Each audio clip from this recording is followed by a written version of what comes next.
ప్రభునందు ప్రియులకు క్రీస్తు యేసు వారి ఘనమైన నామములో శుభములు తెలియజేస్తున్నాం. ఈ దినం హెబ్రోన్ క్యాలెండర్ వాగ్దానము.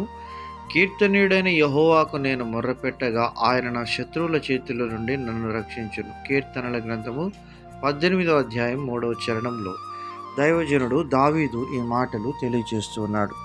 ప్రియమైనటువంటి దైవ జనాంగమ, దేవునిపై విశ్వాసం ఉంచిన తర్వాత దావీదు తన జీవితంలో ఆయన యొక్క విశ్వాసతను, ఆయన యొక్క మంచితనాన్ని, ఆయన గొప్పతనాన్ని ఆయన ఈ యొక్క వచనంలో తెలియజేస్తున్నాడు.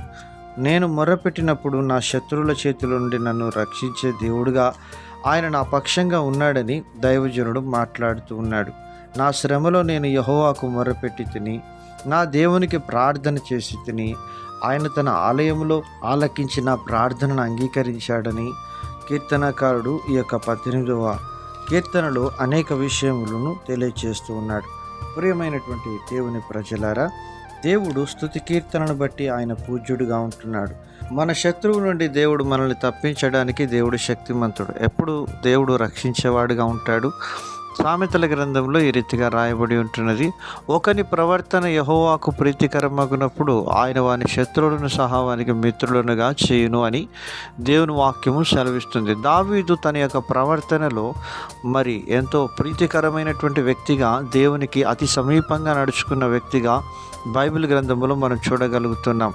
అందును బట్టి దావీదును ఆ యొక్క ప్రవర్తనను బట్టి ఒకానొక సమయంలో సౌలు కూడా భయం నొందుతూ వచ్చినట్లుగా చూస్తూ ఉంటున్నాం. దావీదుకు సౌలు భయపడుతూ వచ్చినట్లుగా గమనించవచ్చు. ప్రియమైనటువంటి దేవుని ప్రజలారా, మన ప్రవర్తనలో ప్రభువుకు సమీపంగా మనం తీసుకొని రాబడినప్పుడు నీ శత్రువులను దేవుడు నీకు మిత్రులుగా చేసి నీ జీవితంలో నీకు నెమ్మది, సమాధానాన్ని కలుగజేసేవాడుగా ఉంటున్నాడని దేవుని వాక్యము సెలవిస్తూ ఉంటున్నది.